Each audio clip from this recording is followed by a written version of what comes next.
Hola, tengan todos muy buena noche. De viernes 16 de julio, viernes en que tenemos una nueva ley con una especie de restricciones debido al COVID. Día que también el 14 de julio yo vi bastantes felicitaciones a los médicos, a las que sí me uno. Yo quiero reconocerles en su día la labor que hacen, pero soy de la opinión que más que estar dándoles felicitaciones y reconociéndoles así con postalitas y con publicaciones, yo creo que la mejor manera de felicitar a alguien en el día de su profesión es mostrándole el respeto debido, ya que los médicos y todo el personal de la primera línea arriesgan su vida día a día desde que inició la pandemia. Muchos nos han abandonado en el trayecto de cuidar de sus pacientes por ese juramento que hicieron cuando se convirtieron en médicos, y realmente pienso que la mejor manera de congratularlos es mostrándoselos con el respeto. Dicen que las cosas cuando se hacen se dicen solitas y no hay necesidad de decirlos.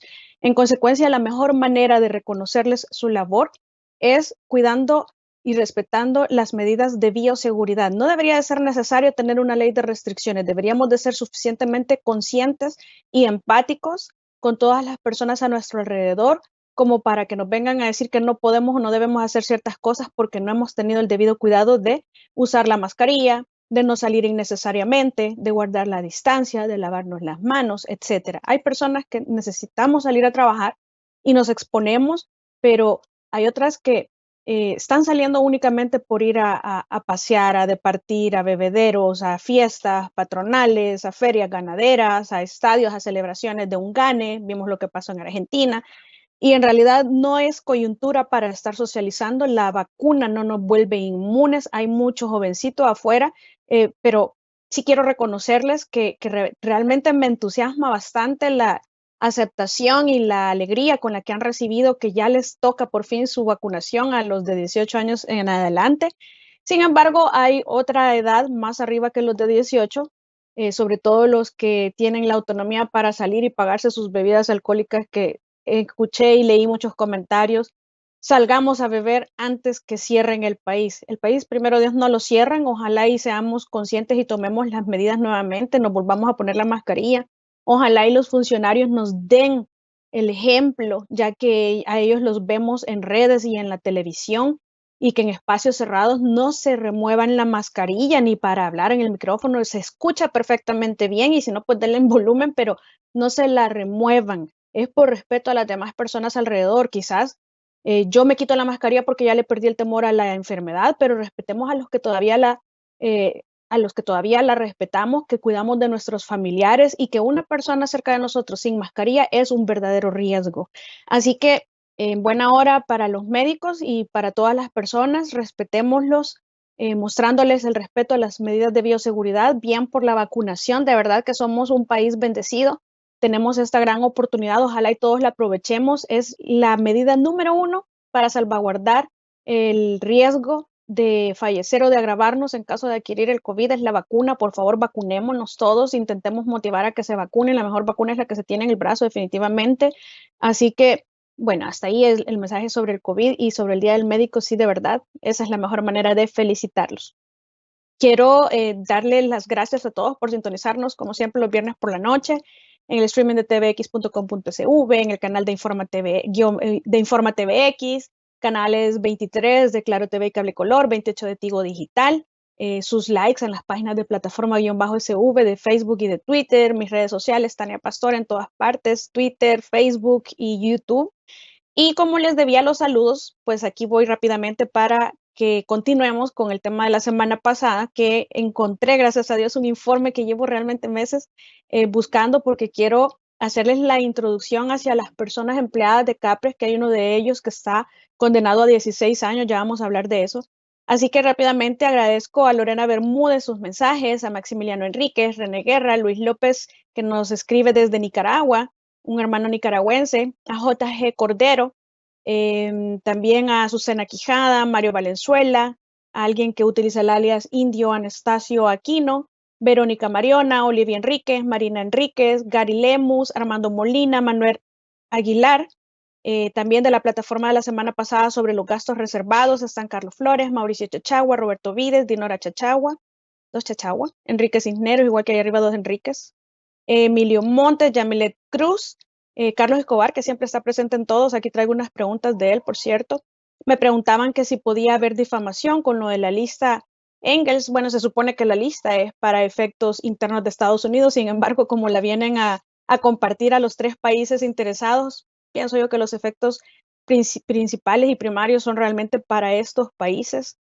Que si puede haber difamación, es relativo en realidad.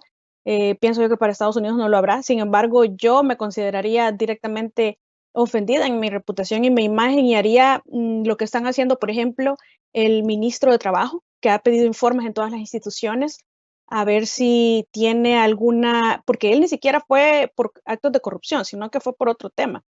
Que estaba pidiendo a ver si información, si él ha obstaculizado alguna investigación en alguna sede de alguna de las autoridades en el país. Me gustó mucho, debo reconocerlo también, la posición del señor Roberto Rubio, a quien se le ha atribuido también el recibo de sobresueldos. Prácticamente él declaró que ojalá y se verifique toda esta situación de una vez por todas, ya que se le está dañando su imagen. Esa debería ser la actitud de toda persona que se sienta realmente ofendida con este tema de los sobresueldos, porque hay casos en los que ni siquiera son temas de corrupción, sino que en la lista de Engels, perdón, que ni siquiera son temas de corrupción los que se refieren ahí, sino que otros temas que no tienen nada que ver con eso, como dos de las personas o tres de las personas en la lista, pero ya será cada uno el encargado, si es interés, limpiar su propia imagen. También me preguntaba alguien, voy a contestar rápidamente esta pregunta, que si un acusado en el momento de la declaración, me imagino que esto viene de SACA, el juez le puede decir al fiscal que investigue, es decir, que el acusado empieza como a confesar más delitos de los que se estaban investigando. Eso quiere decir, preguntan que si el juez puede decirle al fiscal, mira, aquí hay más que investigar. Dice que se supone que cuando un imputado está confesando ya se pasó por toda esa etapa, si es en calidad de testigo criteriado o si es un procedimiento abreviado, se supone que todo eso fue superado. Igual, es decir, ya lo que se iba a confesar, se sabe qué es lo que va a confesar, hay un común acuerdo entre las partes y el imputado, el juez solamente lo admite y luego verifica la prueba, por lo tanto no es como, mire, empezó a confesar espontáneamente más delitos que la fiscalía no sabía, bien difícil que se dé algo así. Lo que sí se da es que la fiscalía, no solamente entre las confesiones, sino que en otros tipos de procesos, llevan unos hechos que son los que se están discutiendo en un proceso judicial y resulta que de esos hechos se pueden deducir varias responsabilidades penales, es decir, se puede advertir el cometimiento de varios delitos. Como ya hablábamos en otra plataforma, todos los injustos penales contenidos dentro de unos mismos hechos tienen que judicializarse a la vez. No es que vamos a ver, hoy promovió la fiscalía un cohecho, pero 3 años después se dio cuenta que además había una desobediencia y otros 3 años después se dio cuenta que además había lavado de dinero, como ya lo vimos que sucedió si no me parece, en el caso del señor Adán Salazar, que fueron año con año descubriendo que habían más hechos que no habían sido investigados deliberadamente, en mi opinión, pero no es posible eso. En los mismos hechos no pueden ser procesados dos veces con el mismo fundamento, es decir, con la misma prueba y contra la misma persona. Tienen que agotarse todos los injustos penales en una sola acción.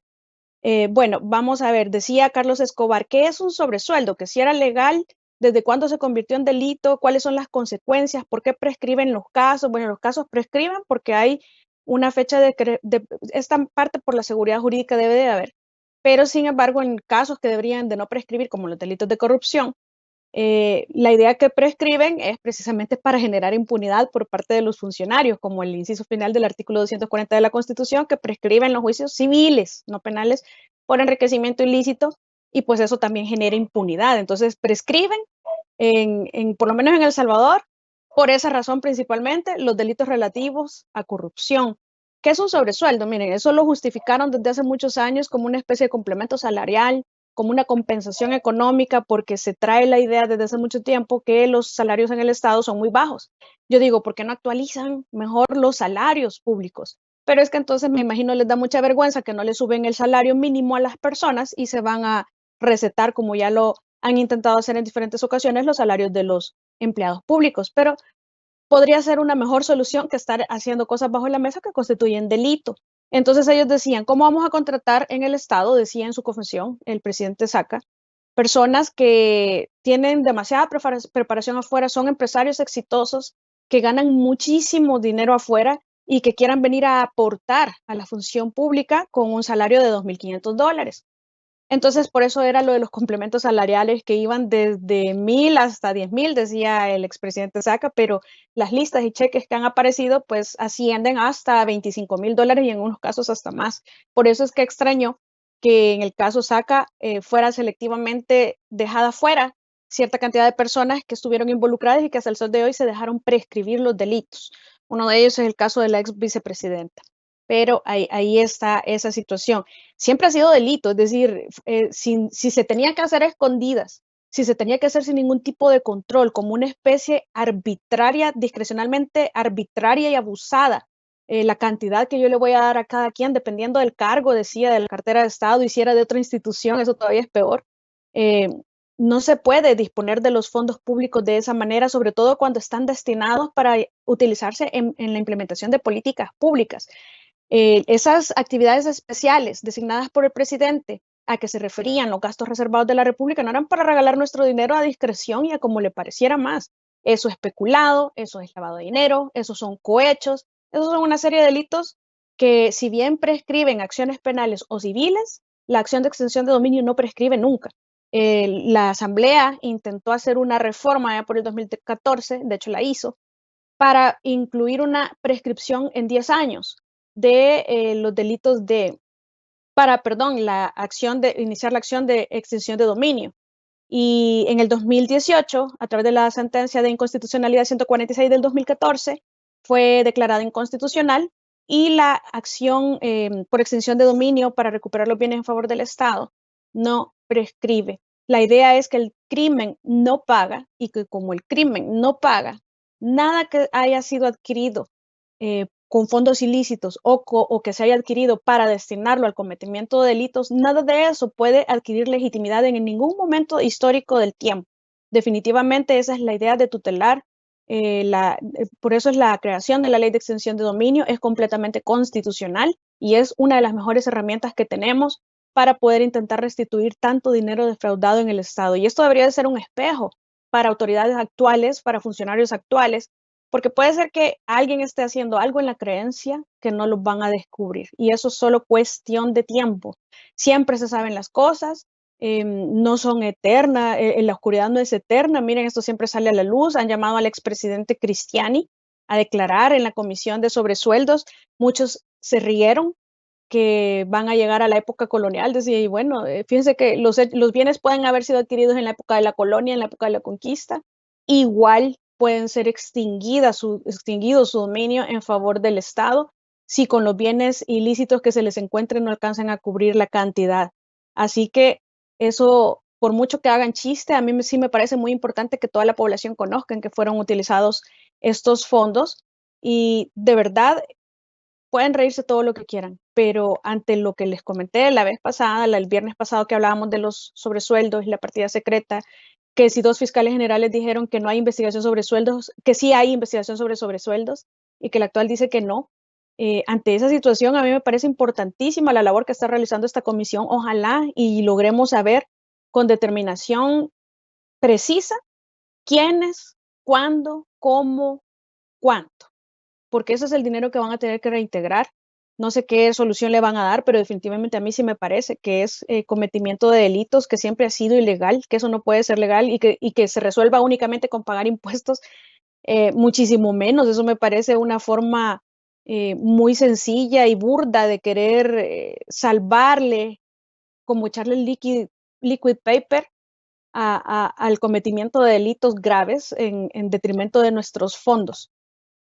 Así que, bueno, quiero comentarles, como ya les referí antes, que encontré un reporte que nosotros en el juicio Saca como defensa de los 3 ex empleados de la presidencia de Capres, solicitamos al juez para demostrar que en estos casos en realidad hay que demostrar la inocencia de nuestros patrocinados. En ese informe yo ya les contaba que antes de la ley AFI la situación era diferente en relación a la Corte de Cuentas y las auditorías que estos hacían. Entonces, antes de la ley AFI también, como les decía, en la primera plataforma de septiembre del año pasado, los cheques, en cuanto a los gastos reservados, salían en forma de, el dinero de los gastos reservados salía en forma de cheques directamente hacia cada uno de los presidentes. Ahí vamos a ver las diapositivas número 1 y número 2. Ustedes ven en la número 1 el subrayado en amarillo dice cheque, que la respectiva emisión de cheques para dichos gastos. Esto salía en forma de cheques. Esta es parte del informe que solicitamos y que fue entregado por la Presidencia de la República en ese momento. Y en la diapositiva número 2 ustedes pueden ver, para los que se reían el día de ayer, los cheques a nombre de quién aparecían en la época de la presidencia del licenciado Alfredo Cristiani. Aquí vamos a ver toda la lista. Y eso que solamente fueron 5 meses. Y me preguntaban si habían sido dólares o colones. Eran colones y traducidos en dólares eran más de 5 millones. Y ahí podemos ver la fecha, 3 de enero del 94, el primero, el licenciado Mauricio Ernesto Alstul, 115,000. Bueno, y ahí vemos para abajo el licenciado Alfredo Cristiani, porque el cheque se emitía a nombre del presidente o de quien éste designara, sin tener ninguna reglamentación, más que las disposiciones generales del presupuesto que les hablé, ese artículo 57 que establecía que la partida secreta, la Corte de Cuentas hacía una revisión antes y nadie podía revisar la ejecución de estos gastos, eran completamente secretos y discrecionales, por eso se abusó. Entonces aparece también después licenciado Mauricio Eduardo Sandoval, licenciado Francisco Guillermo Flores, bueno, ya estábamos comenzando licenciado Francisco Guillermo Flores, y aquí están cada uno de los montos de cada uno de los cheques. Y no dice el concepto, pero eran gastos reservados. Así nos fue emitido ese informe. Aquí están estas 2 diapositivas para que las revisen después. Entonces, sí era en dólares, pero ya traducido. También es importante que vean ese informe de gastos reservados hasta el 2018 que les expresé la vez anterior, que podían descargar de la web. Ahí está, es de la Secretaría de Transparencia de la expresidencia del profesor Sánchez Serén. Y ahí aparecen todos los datos en donde ustedes pueden ir visualizando el incremento en la ejecución de los gastos, porque como yo les decía antes, lo aprobado o lo votado en el presupuesto general de la nación nunca era lo mismo que lo ejecutado, siempre fue diferente y eso lo podemos ver en la diapositiva número 3. Como ejemplo, solo tenemos hasta el caso Saca, pues ese era el caso en el que estaba en ventilación en ese momento, y ahí podemos ver cuál era el monto votado y cuál era el monto ejecutado. Siempre era extremadamente más alto lo ejecutado que lo votado, porque había el mecanismo de fondeo del que ya les hablé de la sentencia 26 del 2004, que después en el 2010, en la 1 del 2010, con una nueva sala, se determina que había violación del principio de reserva de ley y que cualquier modificación en este sentido constituía una modificación al presupuesto general de la nación y en consecuencia debía pasar por la Asamblea Legislativa. Entonces, en el periodo esa es la diapositiva número 3, ahí podemos ver qué era lo que se pedía, qué era lo que se ejecutaba, sigue estando en colones, luego empieza la cantidad ya en dólares por la implementación o la dolarización, que todos sabemos que sucedió. Y es importante que sepamos que este mecanismo de los cheques directos a nombre del presidente, pues a alguien en la administración Saca le despertó la curiosidad que estaban dejando rastro. Pero ellos empezaron usando cheques también. Primero salían a nombre del presidente Saca. Después dijo, yo no quiero aparecer en los cheques y delegó al secretario Charlet. El secretario Charlet tuvo 2 cuentas, una personal y luego se dio cuenta que personal mejor no, abrió otra cuenta, pero se dieron cuenta que estaban como quedando muchos rastros y entonces cambió definitivamente en ese momento el mecanismo de sacar el dinero del tesoro público para gastos reservados, porque ya no salía en forma de cheque, porque sintieron que estaban dejando rastros, es decir, en algún momento quizás percibieron que lo que se estaba haciendo no estaba bien. Esto incluso el expresidente Saca dijo que se traía desde administraciones anteriores y que solo como que era una transición de presidente a presidente que se contaban este asunto y empezaban a manejarlo igual. Entonces siempre se siguió dando y en ese momento ellos llegan a la conclusión que se están exponiendo bastante y dicen, ¿qué hacemos? Mejor ya no salgamos nosotros en el dibujo.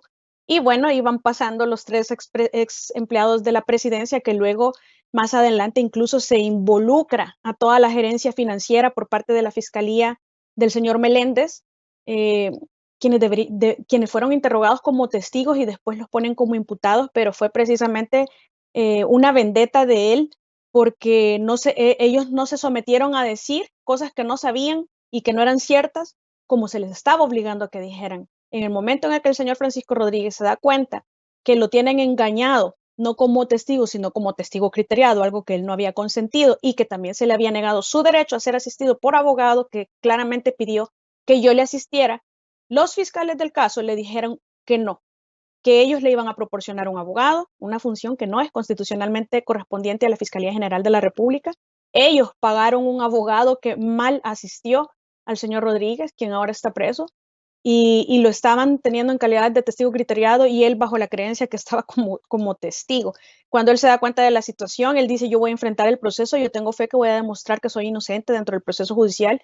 De hecho, colaboró muchísimo con la investigación. Todos en la gerencia financiera de Capres colaboraron con la investigación y después a toditos se les procesó como imputados, situación que ha intentado ser revertida, según me comentaron, por el fiscal que le siguió, en tanto se dieron cuenta que en realidad son testigos. Pero bueno, así está esa situación. Y resulta que sobre esto quiero precisamente hacer énfasis este día. Y es que estos señores fueron realmente instrumentos no dolosos para el cometimiento de delitos. No era que ellos se levantaban todos los días y cuando había cambio de presidencia decían, bueno, hoy voy a pecular para el nuevo presidente de la República. Y pasaban 5 años peculando. Y luego otro presidente, bueno, hoy voy a pecular para este otro y hoy para este otro y sin ningún beneficio, porque la fiscalía los investigó a los tres, los investigó muy bien y a ninguno pudo demostrarles ningún beneficio económico en favor de ellos. Entonces, de hecho, el artículo 39, que esta es la última, el material de apoyo, diapositiva número 4, del artículo 39 del Código Penal nos establece claramente para efectos penales quiénes son funcionarios y quiénes son empleados. Los funcionarios toman las decisiones y los empleados las obedecen. Lo cierto es que, como ya lo vimos también en plataformas anteriores, estos gastos reservados y su forma de fondeo, su mecanismo de fondeo, su forma de utilización, la regulación fue avalada por todos los órganos de Estado y por la Corte de Cuentas.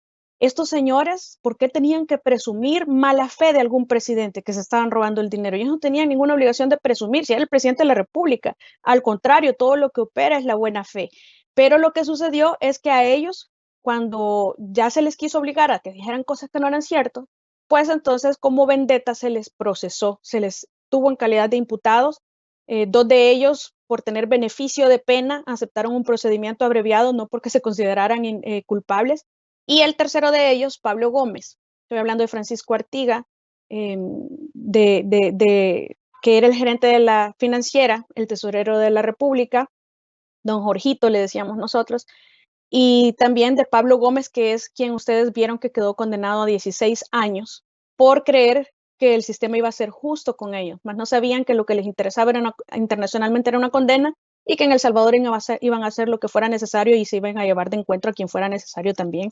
No obstante, no lograron demostrar que eran culpables.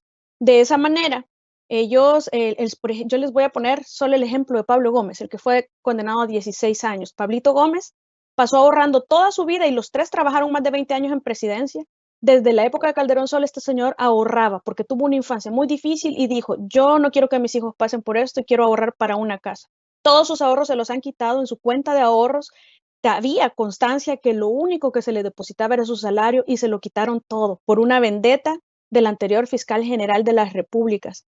Ellos de verdad que no, yo voy a seguir defendiendo la inocencia de ellos tres hasta el final, creo en su inocencia, creo que fueron un instrumento no doloso, es decir, ellos no actuaron con dolo, es decir, no tiene ni siquiera sentido lógico, pero el Estado se empachó con ellos para satisfacer autoridades internacionales.